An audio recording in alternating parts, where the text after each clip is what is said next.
Bismillahirrahmanirrahim.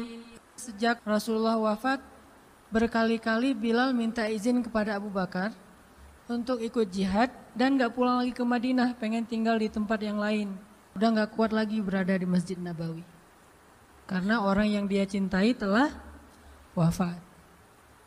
Tapi gak diizinkan oleh Abu Bakar sampai akhirnya setelah sekian lama membujuk Abu Bakar bisa diizinkan, pergilah Bilal dan akhirnya Bilal tinggal di Syam. Kalau sekarang Suriah. Di sanalah Bilal menikah. Jadi selama ini dia asik dengan cintanya kepada Rasulullah sehingga gak sempat mikirin pernikahan. Baru berangkat ke Syam, sampai di Syam Bilal menikah di sana. Menikah di sana, hidup di sana sampai setelah beberapa tahun berada di Syam, akhirnya bergantilah pemerintahan dari masa Abu Bakar ke masa Umar bin Khattab. Setelah beberapa tahun di Syam, pada suatu malam Bilal menangis. Malam-malam dia bangun nangis, gerung-gerung gitu kayak anak kecil. Istrinya nanya, "Ya Bilal, ada apa? Kamu mimpi buruk?" "Enggak, justru ini mimpi baik." "Mimpi apa?" "Aku mimpi ketemu dengan Rasulullah SAW." Dan Rasulullah bersabda, "Siapa yang melihat aku dalam mimpi berarti dia melihat aku dalam kenyataan." Aku bertemu dengan Rasulullah di dalam mimpi dan Rasulullah berkata, "Ya Bilal, kami rindu kepadamu. Sudah lama engkau tidak mengunjungi kami ya Bilal." Setelah bangun dari mimpi itu, Bilal semakin rindu kepada Rasul, merasa bersalah udah lama gak menjenguk Rasulullah. Akhirnya Bilal pun memutuskan untuk, kalau bahasa kita mah umroh, memutuskan untuk ziarah ke makam Rasul. Berangkat Bilal dari Syam, umroh ziarah ke makam Rasul.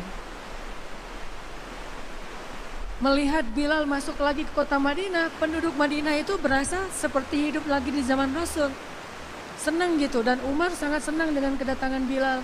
Sehingga selesai Bilal sholat, selesai Bilal ibadah sunnahnya, termasuk menjenguk atau berziarah ke makam Rasul dan Abu Bakar.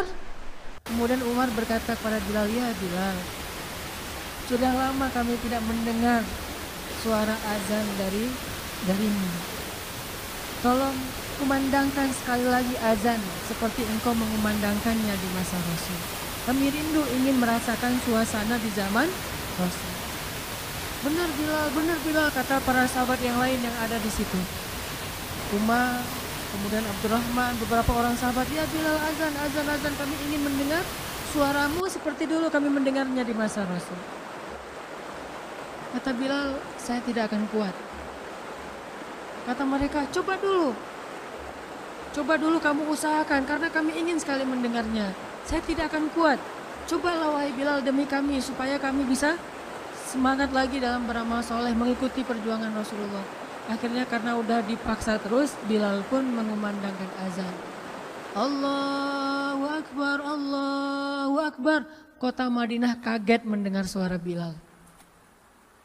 Orang-orang yang ada di rumah semuanya mengatakan, apakah Rasulullah sudah bangkit kembali? Mereka semuanya kaget dan bahagia, seolah-olah Rasulullah sudah bangkit dari kematiannya. Seperti Isa seolah-olah diturunkan kembali setelah dia diangkat ke langit. Satu kota Madinah tuh kaget bahagia gitu. Kayak seorang ibu yang kehilangan anaknya tiba-tiba mendengar suara anaknya dari jarak dekat dan ingin dipeluk segera anaknya itu. Saking rindunya mereka kepada Rasulullah. Allahu Akbar, Allahu Akbar. Pasar yang tadinya ramai tiba-tiba sepi mendengar suara Bilal yang masih sayup-sayup. Asyhadu an la ilaha illallah.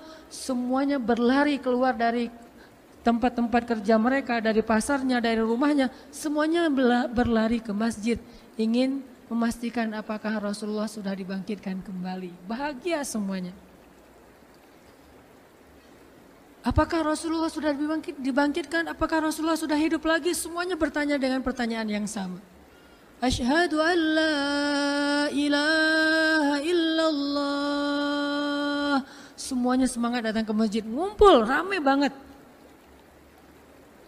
Kemudian ketika Bilal mengatakan, Asyhadu anna Muhammadar Rasulullah. Asyhadu anna. Gak sanggup lagi Bilal, berhenti di situ. Kemudian Bilal menangis dengan suara nangis yang luar biasa kerasnya. Lalu satu masjid menangis, lalu satu kota Madinah menangis. Sehingga para ulama mengatakan tidak pernah kota Madinah menangis sedahsyat mereka menangis hari itu kecuali ketika Rasulullah wafat. Cuma 2 kali menangisnya kota Madinah paling dahsyat. Satu, hari ketika Rasulullah wafat. Kedua, hari ketika Bilal kembali mengumandangkan azan dan mengucapkan asyhadu anna Muhammadar Rasulullah. Semuanya menangis. Semuanya merasa kehilangan Rasulullah. Semuanya merasa bahwa mereka ingin kembali di zaman ketika Rasulullah masih hidup. Lalu mereka bertanya setelah semuanya selesai menangis, "Ya Bilal, kenapa kamu tadi menangis?" Kata Bilal, "Dulu biasanya kalau saya selesai mengumandangkan azan, saya akan datang ke hujrahnya Rasul." Hujrah Rasulullah itu kamarnya Rasul, rumah kecilnya Rasul. Selesai azan saya akan datang ke rumahnya Rasulullah dan memanggil, "Ya Rasulullah, as-salah, as-salah." Rasulullah nggak keluar sampai mendengar suara Bilal memanggil beliau secara khusus. Udah selesai azan, Bilal manggil Rasul, "Ya Rasulullah, as-salah, as-salah." Baru Rasulullah keluar dengan wajah bersedih-sedih. Sekarang bagaimana saya akan memanggil Rasulullah sedangkan Rasulullah sudah bersama kekasihnya yaitu Allah Subhanahu wa Ta'ala. Menangis lagi satu masjid, satu kota Madinah. Pokoknya hari itu adalah hari berkabung sekota Madinah. Hari menangisnya kota Madinah, saking rindunya mereka kepada Rasulullah. Bagaimana dengan kita ketika mendengar suara azan dan muazin mengucapkan nama Rasulullah SAW? Di situ kelihatan apakah kita mencintai Rasulullah lebih dari apapun juga setelah Allah Subhanahu wa Ta'ala. Kalau tidak, fatarabbasu, hati-hati. Kalau tidak, fatarabbasu, tunggu aja. Na'udzubillah min dzalik, berarti masih ada kemunafikan dalam hati kita.